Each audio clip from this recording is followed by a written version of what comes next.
안녕하세요, 추루입니다. 오늘은 모세의 이야기를 함께 나눠보려고 합니다.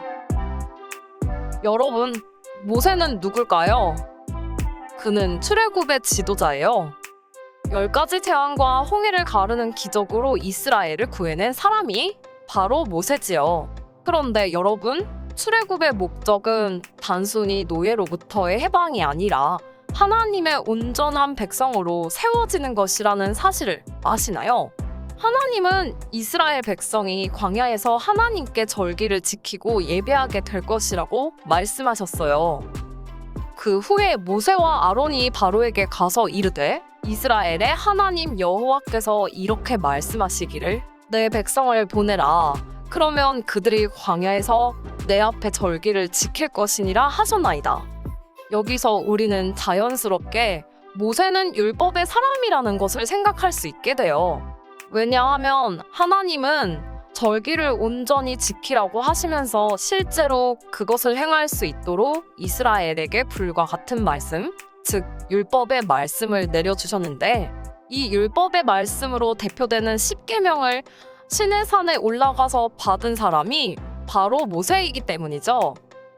모세는 이렇게 십계명을 받은 사람일 뿐만 아니라 구약 성경의 처음 5권은 모세오경이라고 불리고 있고 또 신약에서도 모세는 율법서를 지칭하는 말로 쓰이고 있어요. 예를 들어 모세와 선지자라고 하면 모세라는 인물과 여러 선지자들을 말할 수도 있지만 율법과 선지자, 즉 율법서인 모세오경과 선지서들을 일컫는 것이 되어서 구약 성경 전체를 지칭하는 말이 되는 거예요. 그리스도가 이런 고난을 받고 자기의 영광에 들어가야 할 것이 아니냐 하시고 이에 모세와 모든 선지자의 글로 시작하여 모든 성경에 쓴 바 자기에 관한 것을 자세히 설명하시니라. 그런데 여러분, 오늘은 이렇게 대단한 사람 모세, 율법의 사람이자 출애굽의 지도자인 모세에게 붙여진 우명에 대해서 한번 살펴보려고 해요. 그건 바로 모세가 세컨드를 맞이했다는 건데요. 여러분, 구약에서 가장 위대한 사람 중 하나인 모세가 어떻게 세컨드를 맞이하게 되었을까요? 그것도 이방 여인으로 말이에요. 우리도 좀 의아하고 황당한 생각이 드는 것처럼 당시에도 이것은 큰 이슈였던 것 같아요. 성경에 보면 가장 가까이서 모세를 돕던 사람이자 가족이기도 했던 두 사람이 모세를 심하게 비방하는 장면이 나오고 있거든요. 그렇다면 여러분, 모세는 왜 이런 결정을 내렸을까요?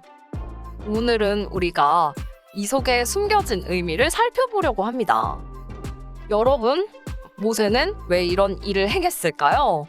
우리는 미리암과 아론이 모세를 비방한 후에 하나님이 그들에게 하시는 말씀을 자세히 보면은 실마리를 찾을 수가 있어요.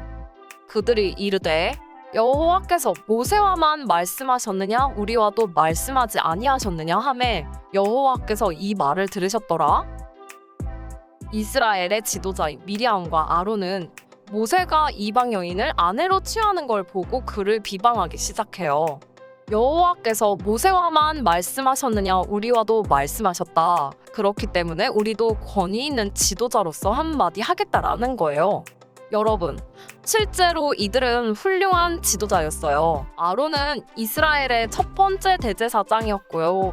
미리암은 이스라엘이 홍해를 건넜을 때 하나님의 큰 구원을 기념하고 찬송하는 걸 주도했던 여인이에요. 아론의 누이 선지자 미리암이 손에 소고를 잡음에 모든 여인도 그를 따라 나오며 소고를 잡고 춤추니 그런데 여기서 성경은 미리암을 선지자 미리암이라고 말하고 있어요. 그러니까 그녀는 그저 아론과 모세의 누이가 아니라 마치 여사자 드보라와 같은 대단한 지도자였던 거죠. 그런데 이들이 지금 모세를 비방하고 있어요. 그러자 하나님은 모세를 적극적으로 변호해 주시면서 이렇게 말씀을 하세요. 이르시되 내 말을 들으라. 너희 중에 선지자가 있으면 나 여호와가 환상으로 나를 그에게 알리기도 하고 꿈으로 그와 말하기도 하거니와 내 종 모세와는 그렇지 아니하니 그는 내 온 집에 충성함이라. 그와는 내가 대면하여 명백히 말하고 은밀한 말로 하지 아니하며 그는 또 여호와의 형상을 보거늘 너희가 어찌하여 내 종 모세 비방하기를 두려워하지 아니하느냐. 요약하면 이래요. 모세는 꿈과 환상이 아니라 명백히 말하고 여호와의 형상을 보는 사람이다. 그리고 그는 내 집에 충성된 사람이다.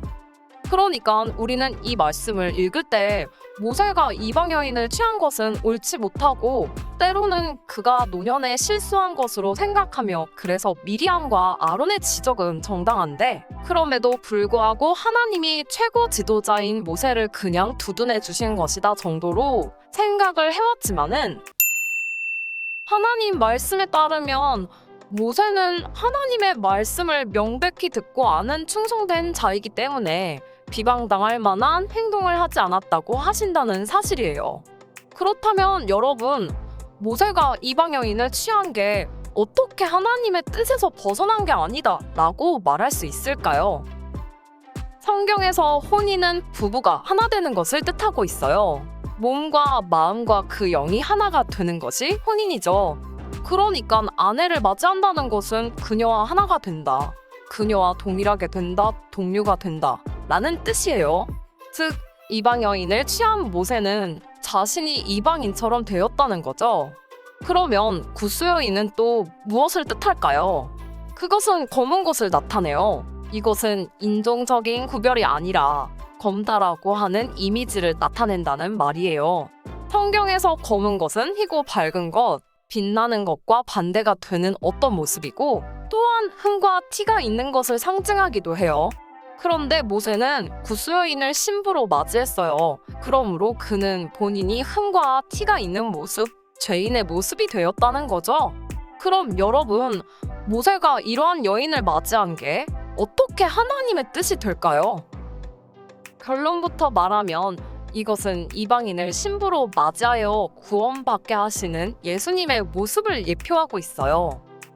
성경에서는 하나님과 우리 사이를 혼인관계로 비유해요. 하나님은 신랑이고 이스라엘은 신부이며 그리스도는 신랑이고 교회는 신부라고 말씀하시는 거죠. 그래서 하나님 나라가 혼인 잔치로 묘사되고 있다는 것을 여러분 잘 아시죠? 다시 말해서 모세가 구스 여인을 신부로 삼은 것은 마치 예수님이 이방인이여 죄인으로 여겨졌던 세리와 창녀들과 함께 어울려 식탁을 나누시고 그들도 아브라함의 자손이라고 맞아주시며 구원으로 인도하셨던 모습이라는 거예요. 왜냐하면 당시의 식탁을 함께 한다는 것에는 그들과 동료가 된다는 의미가 있기 때문이죠. 하지만 미리암과 아론은 모세를 보고 왜 이방 여인을 취했냐고 비방했어요. 이들의 모습은 마치 예수님이 죄인의 집에 거하시고 세리들과 식탁을 나누실 때 손가락질했던 바리새인과 똑같은 모습 아닌가요? 여러분, 바리새인들은 외식하는 자였죠. 그래서 예수님은 이들을 회칠한 무덤과 같다고 말씀하셨어요. 그런데 이들과 하나도 다를 바 없는 미리암과 아론은 하나님께 심판을 받게 되는데 이것을 주도했던 미리암이 나병에 걸리고 말았어요. 여러분, 나병은 성경에서 털이나 점이나 무늬가 흰색으로 생기는 병으로 희다라고 하는 이미지를 보여주는 것이에요. 구약에서는 이것이 라반이라는 히브리어인데 그것이 바로 신약에서는 분장을 하고 연기하는 희극 배우에서 유래된 말인 히포크리트, 외식하다라는 단어와 같은 거예요. 즉 미리암은 외식하는 자여서 그와 같은 본질을 나타내는 병인 나병으로 심판받은 것이지요. 여러분 어떤가요? 모세는 이방에 흠 많고 죄 많은 자를 신부로 취하는 예수님의 모형이에요. 예수님은 죄인과 세리들과 함께 잡수시고 그들을 하나님 나라에 합당한 자로 초청하셨어요. 하지만 우리는 어떤가요? 우리는 대단한 여선지자라고 하는 미리암과 같이 이스라엘의 대제사장이라고 하는 아론과 같이 그리고 이스라엘의 선생이라고 하는 바리새인과 서기관과 같이 스스로를 옳게 여기며 자부하고 있지만 정작 죄인을 구원하고자 하는 예수님을 비방하는 나병 걸린 사람이 돼가고 있지는 않나요? 마태복음에는 예수님이 산상수훈을 마치고 산에서 내려오시자 가장 먼저 나온 사람이 뜻밖에도 나병 환자였다고 소개하고 있어요. 그는 예수님께 이렇게 말씀드렸어요. 주여, 원하시면 저를 깨끗하게 하실 수 있나이다. 추로 오늘은 여기까지입니다. 감사합니다.